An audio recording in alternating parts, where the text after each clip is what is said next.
Variable length subnet masking, VLSM. Welcome back. Okay, when we talk about variable length subnet masking, we're going to use this, go back to our bingo analogy. Okay, if you remember when we were just doing standard subnetting, every room was the same size, right? Every room every increment was the exact same size. Well, and that's okay, but what could happen if you didn't need the same size in every room? What if you needed one big room and some smaller rooms? Well, if you just try to use standard subnet masking, you would waste a lot of IP addresses that wouldn't get used. That's why we like variable length. Okay, now let's say we got our same bingo analogy, right? And we want to better utilize the efficiency of our space. So let's say we wanted one big room with 126 chairs. Okay, that's where most of the people are going to play. Your high dollar rollers, those numbers start to drop. Now I need a second room that's got 62 chairs. And I need a third room that has 30 chairs, and I want a small room. This is for the big dollar guys, okay? A second room that only has 2 chairs. Well, if you notice, standard subnet masking would not break that out evenly. Even if I went to 8 I couldn't get 128 chairs in 8. So what VLSM does for us, it allows us to have some flexibility. So if I needed one room, right, with 128 chairs, I would just do a single partition right down the middle there. That gives me 128, and I can get my 126 usable chairs out of that. So now, if I needed 62 chairs, now I'm just going to do a subnet mask that will give me 64, and that will give me the 62 that I need. And a third room, I would do a mask that would give me, a subnet that would give me 32. So, and if I need a smaller one, so this gives us a lot of flexibility now to make the rooms the size that we want it. And as you see, I still have room left. I still have some chairs left over for future expansion, even after using all these. So now you hopefully you see the difference between standard subnet masking and what variable length subnet masking will give you. All right, let's look at this a little deeper. I think this will help when we go through an example. Okay, got an IP address, right? 192.168.10.0. CIDR 24 ones, subnet mask 255.255.255.0. Okay, now here's what I need. I want 4 subnets, and this is what I need in each subnet. How many hosts? Okay, I've got one big room that's got 126 users. I've got a smaller room that's got 50 users. I've got an even smaller room that has 18 users. And then I have a little small office that's got 2 users. That could be like 2 printers, in a room. That could be the print center, for instance. So how do I break this out now and subnet? I start with the same table that I always use, my handy dandy table, yes. So let's take a look at this. So to get 126, I'm going to first subnet. I'm going to borrow 1 bit, right? CIDR 25. Okay, well, that's going to give me 126 usable hosts in that one subnet. Now, I still have 128 left over. Okay, so this is what the subnet, what that ID is going to look like when I start assigning IP addresses. Okay, so this is the IP address for this first subnet, 192.168.10.0, which is our original IP address we started with here, right? Okay, so what's the first assignable host? Just like before, .1. What's the last assignable host? .126. Broadcast, .127. So that is my first increment right there. That's where I got my 126 IP addresses. The CIDR, right off of my little chart here, 25, CIDR 25. I needed 126, and I was able to get 126.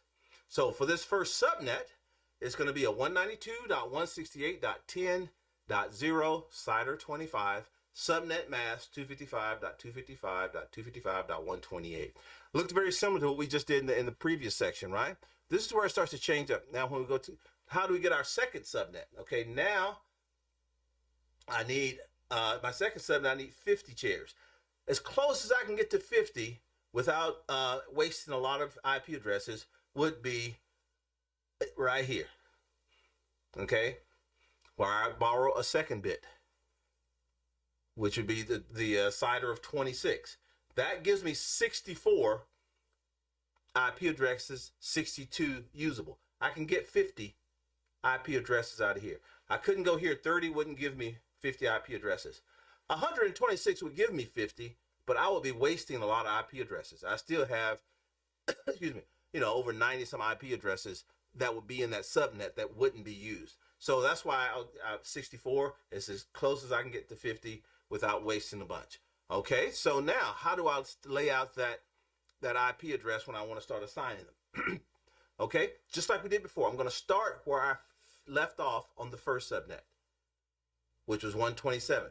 So the network ID for the second subnet is going to be 192.168.10.128. Why? Because I stopped at 127 on this one, and so the next one, just like the chairs, is right here. Is 128. My first assignable host, 129, because I cannot assign my network ID. The last assignable host is going to be 190. Why? Because it's got 64. And the broadcast is 191. So as you see, from 128 to 191, that is my 64 IP addresses. The 62 that I can assign is from .129 to .190. Those are the 62 usable IP addresses. Out of that 62, I'm going to use 50 of them.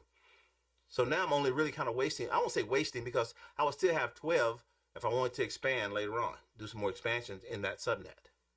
Okay, so now my CIDR here changes. You remember when we did standard subnet masking, the CIDR was always the same. Here it changes because now my CIDR is 26 for this second subnet. It's 26. CIDR of 26, not 25. And the subnet mask changes because now I'm over here, again, off my table. This is where I'm at, okay? So it's a 192. So if you remember where we had 120, 128 plus 64 gives us the 192. So 255.255.255.192. That's the second subnet. All right, our third subnet, we need 18 hosts. 18. How do I get 18? Okay, here again, same thing. As close as I can get to 18 without wasting a bunch would be the 32. The 32. So that is where I'm going to borrowing bit 27. Okay, and that gives me 32. So if I look at that, I want to lay out those IP addresses. So if the same thing, if I start here where I stopped at the last one, I stopped at .191. So now my network ID for this subnet, for subnet 3, the network ID is going to be .192, 192.168.10.192. I cannot assign that one. However, my first assignable is going to be .193. Okay, so I've got 32. So my broadcast address is going to be .223, and the last assignable is going to be .222. Okay, so here's the 32 IP addresses that I'll be able to assign. .192, that's in this subnet. .192 to .223. Assignable is only 193 to 222 because the first and last. Can't do it. CIDR, off the chart, yes, 27. CIDR of 27. CIDR 27. How many hosts did I need? I needed 18. Well, I've got 30, right? I needed 18. I've got 30.